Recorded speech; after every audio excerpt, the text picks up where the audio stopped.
আজ আমরা এখন প্রেস কনফারেন্স করছি গতকাল যে ঘটনা খাতড়াতে ঘটেছে, অন্যায়ভাবে পুলিশ সংবিধান বিরুদ্ধ কাজ করে যেভাবে আমাদের কার্যকর্তাদের কেস দিয়েছে এবং বিভিন্ন বিএলওর কাছ থেকে কালেক্ট করে যে ফর্মগুলো এসডি অফিসে জমা করতে নিয়ে যায়, তৃণমূলের গুন্ডা বাহিনীরা সেখানে আটকে থানাতে তাদের ফর্মগুলো জমা দেয় এবং তাদের ধরিয়ে দেয় এবং তার এগেনস্টে পুলিশে কেস করে।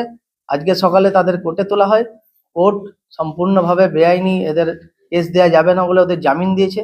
এই সবিস্তার বিষয়টি আপনাদের সামনে এখন উপস্থাপন করবেন সম্মানীয় কেন্দ্রীয় প্রতিমন্ত্রী ডাক্তার সুভাষ সরকার মহাশয়। ওনার বলার পর আপনাদের যা যা প্রশ্ন আছে এই বিষয়ে আপনারা করবেন।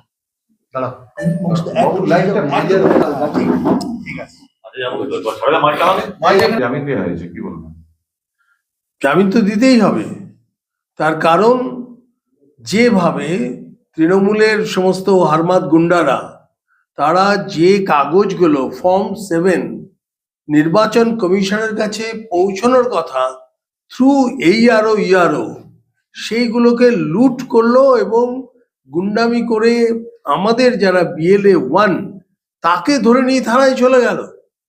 আসলে এটা খুব স্বাভাবিক আছে যে রাজ্যের মুখ্যমন্ত্রী ইডির কাগজপত্র ছিনিয়ে নেয়, সেই রকমই কাজ হয়েছে।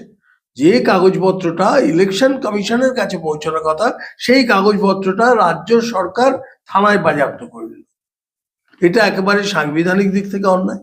এবং আজকে কোর্ট জজ সাহেব পরিষ্কারভাবে রায় দিচ্ছেন, আপনারা দেখতে পাবেন, মানে ওনার কথাবার্তা এটা প্রকাশ পেয়েছে। উনি বুঝতে পেরেছেন এই ঘটনাটি পলিটিক্যাল মোটিভেটেড, রাজনৈতিক উদ্দেশ্য প্রণোদিতভাবে প্রশাসন এই কাজটি করেছে। আর এ সময় মনে করা উচিত যে সমস্ত যারা ইআরও আছেন, এটা তাদের কমিশনের যে নির্বাচন কমিশনের অধীনে তারা রয়েছেন, সেই অবস্থায় তাদের কর্তব্য এই এন নাম্বার অফ ফর্মস তারা জমা দিতে পারে, কিন্তু সেটা থেকে করছে না। এর জন্য কিন্তু নির্বাচন কমিশন তাদের বিরুদ্ধে ব্যবস্থা আশা করছি নিশ্চয়ই নেবে। যাই হোক, আমাদের এই ছেলেরা বেল পেয়েছে। মিথ্যে জামিন অযোগ্য ধারা প্রয়োগ করেছিল জজ সাহেবের কাছে, সেগুলো সব ধূলিসাৎ হয়ে গেছে। আর গতকালও ডিস্ট্রিক্ট ম্যাজিস্ট্রেট পর্যন্ত কোনো ফর্ম নিল না। এগুলো অত্যন্ত অন্যায় হয়েছে। আমরা নির্বাচন কমিশনের কাছে মেল করেছি আর এর যথাযোগ্য ব্যবস্থা হবে।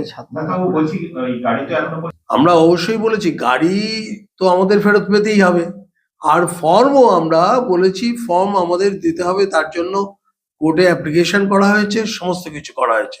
আমরা আশা করছি ফর্ম পেয়ে যাবো। তার কারণ এই ফর্মগুলো পুলিশের বা রাজ্য সরকারের রাখার কোনো অধিকার নেই। নিশ্চয়ই কালকের মধ্যে জমা দিতে হবে, না হলে আমরা হাইকোর্টে যাবো। ফর্মের সংখ্যা নিয়ে তো প্রশ্ন তোলা হচ্ছে, প্রশাসনিকভাবে প্রশ্ন তোলা হচ্ছে, এত ফর্ম কোথায় যাচ্ছে?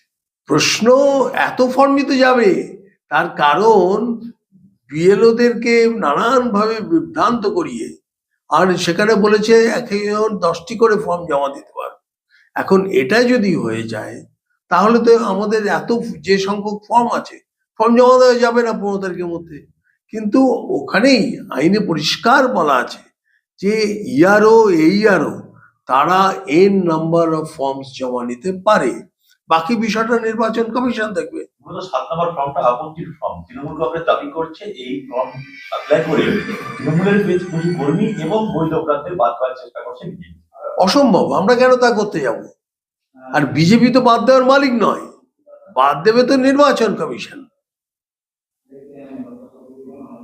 এবং সেটা একটা পদ্ধতির ওপরই হয়। কি কি ধারা দেওয়া হয়েছিল? ধারাগুলো তো সব অবান্তর ধারা। উনি তো জানেন কত রোহিঙ্গা ভোটার আছে, কত অনুপ্রবেশকারী ভোটার আছে, কত ভোটার ডুপ্লিকেট আছে, এগুলো সব ওনার জানা।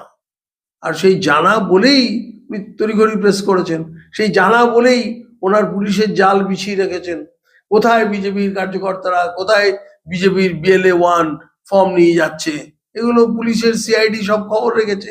আর পুলিশের সিআইডির মাধ্যমে তৃণমূলের নেতাদের পাঠিয়ে বলেছে তোরা ধর, আমরা দেখছি। ওখান থেকে চাপ দিয়েছে, এই হচ্ছে ঘটনা। কিন্তু পুলিশও যতই চাপ দিক, মানে পুলিশকেও তো একটা নিয়মের ঘেরাটোপে চলতে হবে।